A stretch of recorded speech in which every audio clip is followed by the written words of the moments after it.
Third ইয়ারের উচ্চতর পারমাণবিক গঠনের সবচেয়ে ক্রিটিক্যাল একটা প্রশ্ন হলো শ্রোডিঞ্জার তরঙ্গ সমীকরণের সাহায্যে কিভাবে হাইড্রোজেন পরমাণুর শক্তি পরিমাপ করা যায়। তো এই প্রশ্নটা গতকাল আমি +30+ মেসেজ পেয়েছি যে এই প্রশ্নটা নিয়ে ম্যাক্সিমাম স্টুডেন্টের সমস্যা হচ্ছে।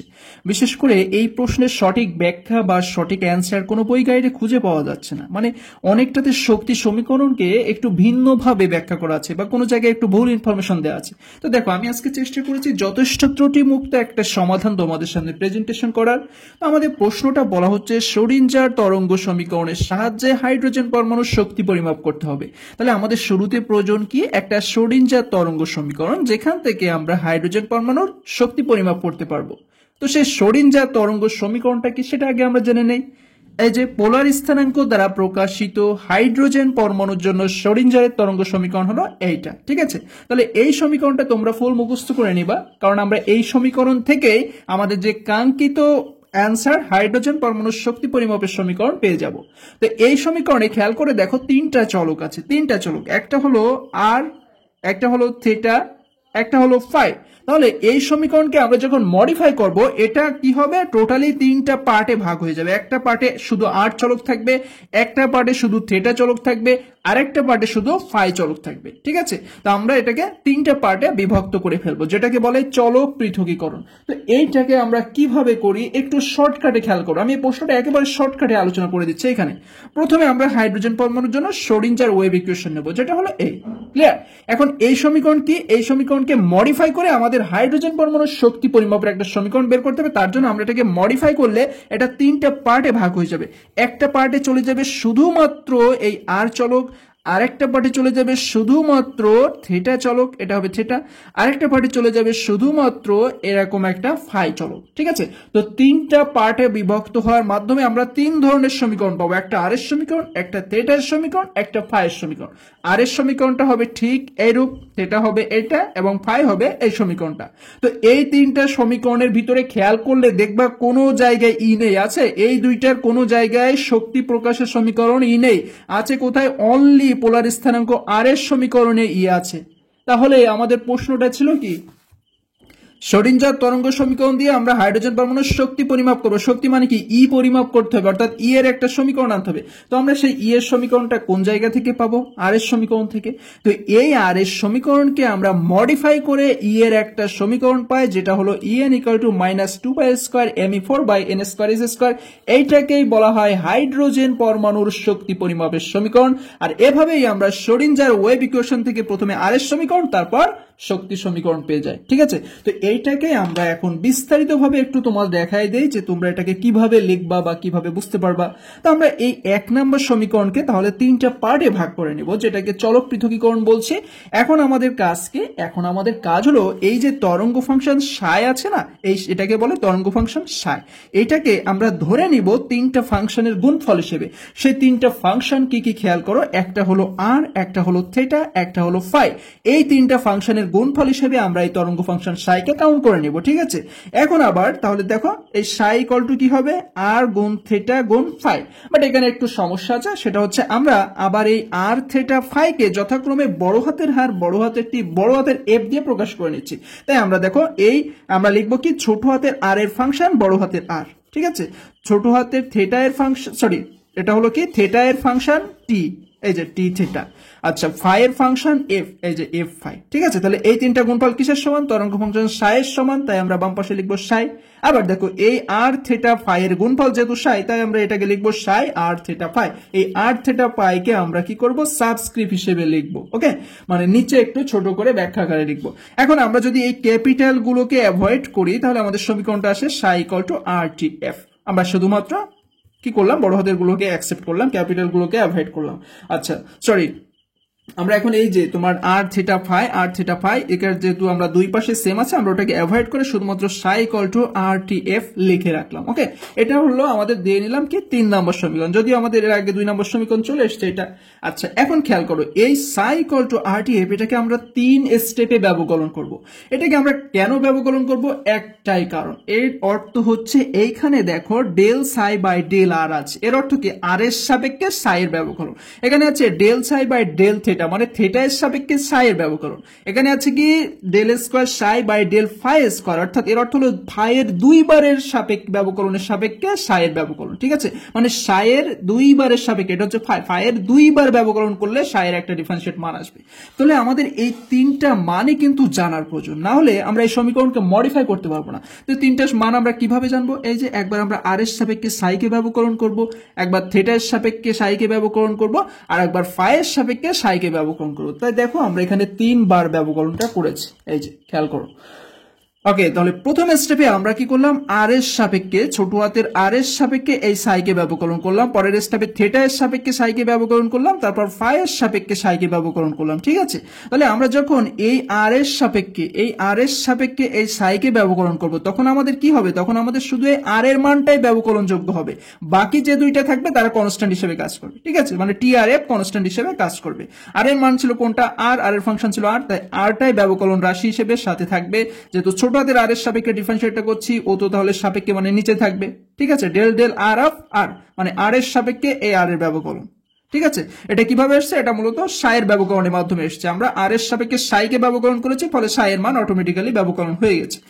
5 নম্বরটা খেয়াল করো, এখানে কি তাহলে আর এর সাপেক্ষে একবার করেছি, এখন থেটা এর সাপেক্ষে একবার করতে হবে। তো থেটা এর সাপেক্ষে যখন আমরা ব্যবকলনটা করব, থেটা থেকে থেটা এর রাশিটাই শুধুমাত্র ব্যবকলনযোগ্য হবে টি, বাকি দুইটা আর আর এফ কি হবে? এরা কনস্ট্যান্ট হিসেবে এখানে আলাদাভাবে বসে যাবে, এরা ব্যবকলনের সাথে বসবে না। ঠিক আছে, পরের স্টেপে আমরা সাইকে ফাই এর সাপেক্ষে ব্যবকলন করছি, তাহলে ফাই এর যে মান আছে এফ, ওটাই ব্যবকলন রাশি হিসেবে থাকবে, বাকি দুইটা আর টি কি হবে? কনস্ট্যান্ট হিসেবে বাম পাশে আলাদাভাবে থাকবে।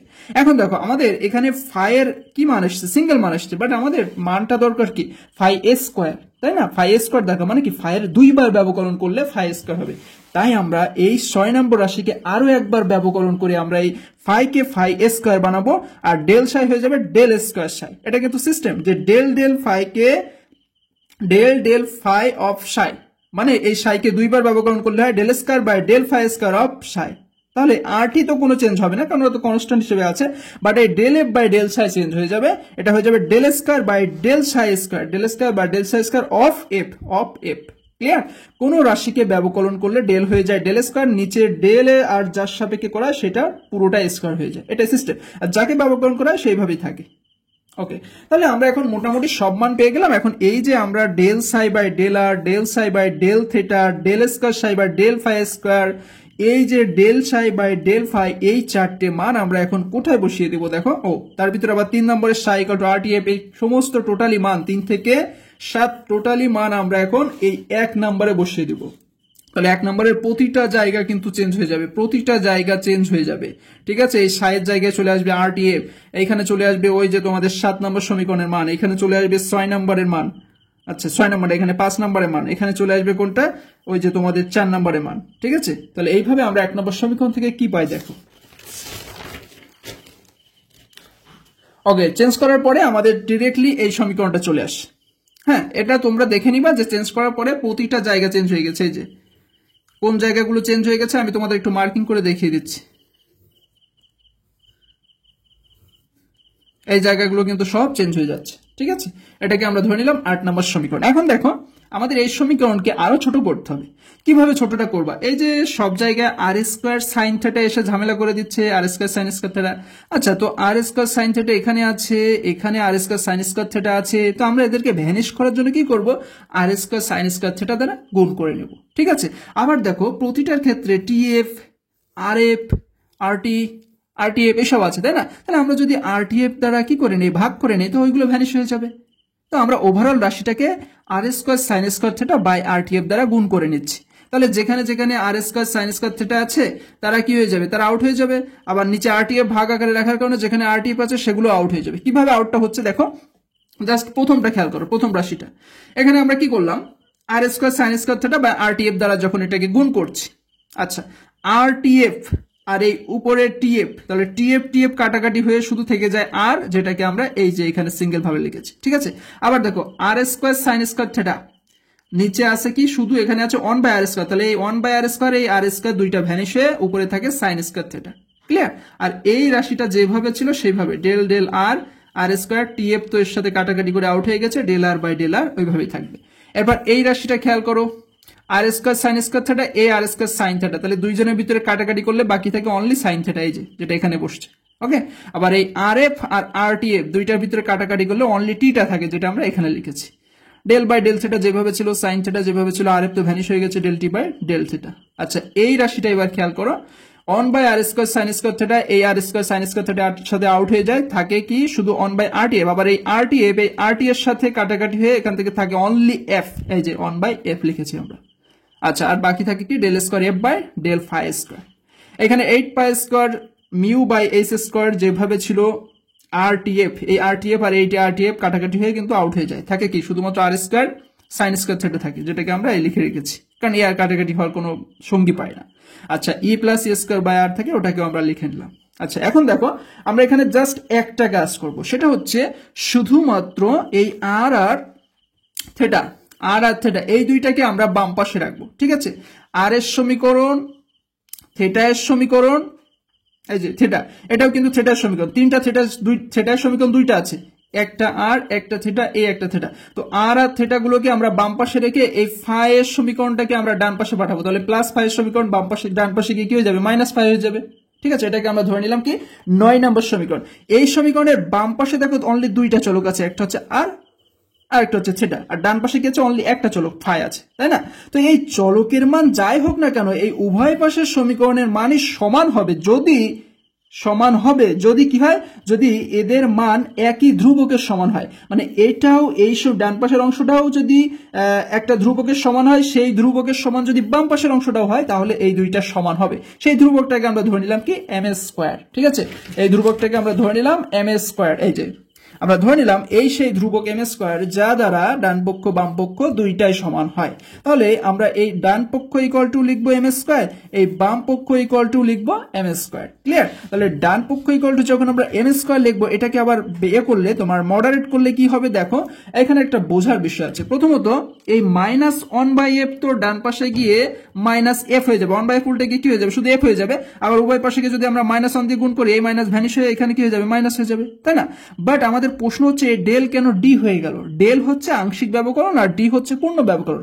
এর একটা নিয়ম আছে, চলক যখন সিঙ্গেল হয় তখন এই আংশিক ব্যবকলনকে পূর্ণ ব্যবকলন হিসেবে লেখা যায়। এখানে খেয়াল করে দেখো বিষয়টা, এখানে চলক কিন্তু সিঙ্গেল ছিল না, এখানে কি ছিল, একটা চলক, দুইটা চলক, একটা চলক, দুইটা চলক, তিনটা চলক থাকতোই, তাই আমরা ওখানে আংশিক ব্যবকলন লিখেছিলাম। বাট এখন কিন্তু চলক সিঙ্গেল থাকছে, এখন আর এরকম ডাবলের প্রশ্ন আসছে না, এই যে অনলি ফাই চলক আছে এখানে, ঠিক আছে। এই সমীকরণে অনলি ফাই চলক আছে, তাহলে এখানে আমরা এই আংশিক ব্যবকলনকে এখন এই পূর্ণ ব্যবকলন দিয়ে প্রতিস্থাপন করতে পারবো, ঠিক আছে। এইভাবে আমরা এক্স সমীকরণ পাই, আর এটাই হলো সেই আমাদের কাঙ্ক্ষিত ফাইয়ের সমীকরণ, ঠিক আছে। কাঙ্ক্ষিত ফাইয়ের সমীকরণ নোট করবা, আমাদের তিনটা সমীকরণ আসবে, একটা ফাইয়ের সমীকরণ, একটা আসবে কি, একটা আসবে থিটার সমীকরণ, আর একটা আসবে আর এর সমীকরণ। তো আমরা একটা সমীকরণ পেয়ে গেছি, সেটা হচ্ছে ফাইয়ের সমীকরণ, যেটাকে আমরা এক্স নাম্বার দিয়ে প্রকাশ করলাম। আচ্ছা, এইবার আমরা এই বাম পক্ষ ইকুয়াল টু এম স্কয়ার লিখি। বাম পক্ষ ইকুয়াল টু যখন আমরা এম স্কয়ার লিখবো, তখন এখান থেকে দেখো আইডেন্টিফাই করবো আমরা কিভাবে কি করতে পারি। ফার্স্ট স্টেপে আমরা এই সাইন স্কয়ার থিটাকে ভ্যানিশ করার জন্য আমরা উভয় পক্ষকে সাইন স্কয়ার থিটা দ্বারা ভাগ করছি। তাহলে এখান থেকে সাইন স্কয়ার থিটা আউট হয়ে 1 থাকে, এখান থেকে সাইন থিটা সাইন স্কয়ার থিটার সাথে ভাগ হয়ে নিচে সাইন থিটা থাকে, আর এইখানে সাইন স্কয়ার থিটা ভাগ হয়ে আউট হয়ে যায়। বাট এইখানে যেহেতু কোনো সাইন স্কয়ার থিটা নেই, ওটাকে ভাগ আকারে লিখে দাও, ঠিক আছে। পরের লাইনে আমরা যেটা করছি, যে এখান থেকে জাস্ট আমরা একটু সাজিয়ে লিখছি, কিভাবে 1 বাই আর, মানে আর এর সমীকরণটা আমরা রেখে দিচ্ছি, এই সমীকরণটাকেও রেখে দিচ্ছি, শুধুমাত্র থিটাটাকে আমরা এবার ডান পাশে পাঠিয়ে দিচ্ছি, কারণ আমরা একটু কি করব, দুইটা চলককে আমরা দুই পাশে রাখার চেষ্টা করব, একসাথে না রেখে, ঠিক আছে। এই জন্য আমরা থিটার সমীকরণকে বাম পাশে ডান পাশে পাঠালে কি হয়ে যায়, প্লাস থিটা মাইনাস থিটার সমীকরণ হয়ে যায়। এখন দেখো এই সমীকরণে আবার উভয় পাশেই চলকের যে মান বসানো হোক না কেন, তাদের মান অবশ্যই সমান হবে, এবং ধরি সেই মানটা হলো বেটা, ঠিক আছে। আবারও বোঝার চেষ্টা করো, এই সমীকরণের উভয় পাশে কি হবে, চলকের যে মানই বসানো হোক না কেন, প্রাপ্ত মান দুইটার ক্ষেত্রে সমান হবে, ঠিক আছে। আর সেই চলকটাকে আমরা ধরে নিলাম কি বেটা, তার মানে এই বাম পক্ষ ইকুয়াল টু বেটা, ডান পক্ষ ইকুয়াল টু বেটা। তো সেটাই আমরা লিখেছি, একবার বাম পক্ষ ইকুয়াল টু, একবার ডান পক্ষ ইকুয়াল টু বেটা লিখেছি, আর একবার বাম পক্ষ ইকুয়াল টু বেটা লিখেছি। তো যখন আমরা ডান পক্ষ ইকুয়াল টু বেটা লিখলাম, ঠিক একইভাবে আগের মতো আমরা কি করব, দেখছি যে এখানে অনলি একটা চলক আছে থিটা, তাই না। তাহলে আমরা এই আংশিক ব্যবকলনকে এখন পূর্ণ ব্যবকলন হিসেবে লিখতে পারবো, এই যে ডেল যেখানে থাকবে সব ডি হয়ে যাবে, ক্লিয়ার? আচ্ছা, এরপর আমাদের যেটা হয় এই যে M square sine square theta, আমরা এই উভয় পক্ষকে -1 দিয়ে গুণ করে নিচ্ছি, তাহলে প্লাস বেটা হয়ে যাবে মাইনাস বেটা, মাইনাস এই অংশটা হয়ে যাবে প্লাস, ঠিক আছে, -1/t sin থিটা এগুলো হয়ে যাবে প্লাস জাতীয় রাশি, plus M square by sine square theta হয়ে যাবে মাইনাস রাশি। ঠিক আছে, এইভাবে আমরা যে সমীকরণটা পাই এটাকেই বলে থিটা এর সমীকরণ। তাহলে আমরা কি পেয়ে গেলাম? আমরা ফাই এর সমীকরণ পেয়ে গেলাম, থিটার সমীকরণ পেয়ে গেলাম, আর এর সমীকরণ বাকি সেইটা আমরা এই সমীকরণ দিয়ে বের করব। কিভাবে? আমরা জাস্ট যেভাবে আছে সেভাবে রেখেছি, শুধুমাত্র কি করেছি, চলক সিঙ্গেল হয় মানে শুধুমাত্র আর চলক, তাহলে কি এখানে একটাই চলক আছে, সিঙ্গেল আছে, তাই আমরা এই আংশিক ব্যবকলনগুলোকে সব পূর্ণ ব্যবকলন হিসেবে লিখে দেওয়ার মাধ্যমে সমাপ্ত করে দিলাম। এভাবেই আমরা আর এর সমীকরণ পেয়ে যাচ্ছি। তাহলে দেখো তো এখানে টোটালি আমরা তিনটা সমীকরণ পাচ্ছি, একটা আর এর সমীকরণ, একটা থিটা এর সমীকরণ, একটা ফাই এর সমীকরণ। এই তিনটা সমীকরণই আমরা পেয়েছি। তিনটা সমীকরণ থেকে খেয়াল করলে দেখা যাবে যে ফাই এর সমীকরণেও কোনো শক্তির রাশি নেই, থিটা এর সমীকরণেও কোনো শক্তির রাশি নেই, বাট আর এর সমীকরণে একটা শক্তির রাশি ই আছে। তার মানে এই আর এর সমীকরণকে মডিফাই করলে আমরা হাইড্রোজেন পরমাণুর শক্তি পরিমাপের একটা সমীকরণ পাবো।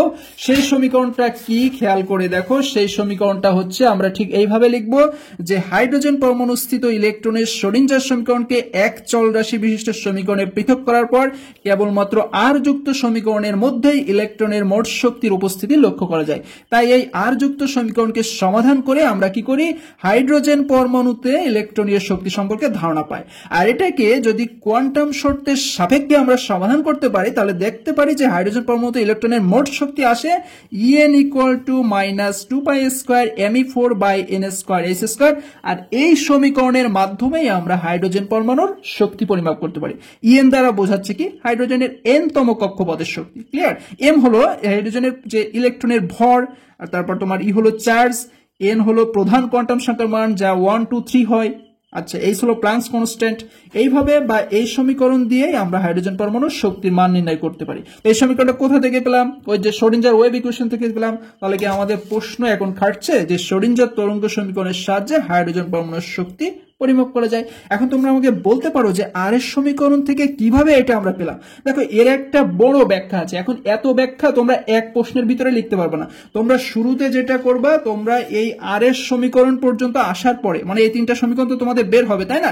এই সমীকরণটা আসার পরে তোমরা লিখবা যে যেহেতু এই আর এর সমীকরণে শক্তি পরিমাপক একটা আছে, সম্পর্ক আছে, তাই আমরা এটাকে মডিফাই করে এখান থেকে সমীকরণটাকে সমাধান করে আমরা হাইড্রোজেন পরমাণুর এ পাই, কি পাই, শক্তি পরিমাপের সমীকরণ পাই। এখান থেকে সমাধান করলে কিন্তু এইটাই আসে, এই সমীকরণটা আসে। এখন এটা কিভাবে আসে, এটা ব্যাখ্যা, এটা তো তোমরা বিস্তারিত লিখতে পারবে না, এত লেখা তো সময় পাবে না।